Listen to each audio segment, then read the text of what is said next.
আগরতলা মামলা প্রত্যাহার করা হয় ১৯৬৯ সালের ২২ ফেব্রুয়ারি।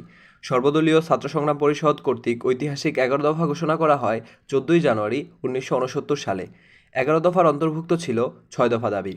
ঢাকা বিশ্ববিদ্যালয়ের ছাত্র আসাদ নিহত হয় ২০ জানুয়ারি ১৯৬৯ সালে।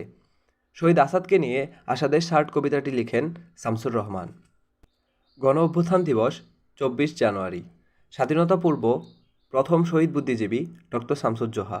শেখ মুজিবকে বঙ্গবন্ধু উপাধি দেওয়া হয় ২৩ ফেব্রুয়ারি ১৯৬৯ সালে রেসকোর্স ময়দানে। শেখ মুজিবকে বঙ্গবন্ধু উপাধি দেন ডাকসু বিপি ও সর্বদলীয় ছাত্র সংগ্রাম পরিষদের আহ্বায়ক তোফায়েল আহমেদ। শেখ মুজিবুর রহমান পূর্ব পাকিস্তানের নাম রাখেন বাংলাদেশ ৫ ডিসেম্বর ১৯৬৯ সালে। গণঅভ্যুত্থানের সময় পশ্চিম পাকিস্তানের নেতৃত্বে ছিলেন জুলফিকার আলী ভুট্টো। গণঅভ্যুত্থানকালীন পাকিস্তানের গভর্নর ছিলেন মোনায়েম খান।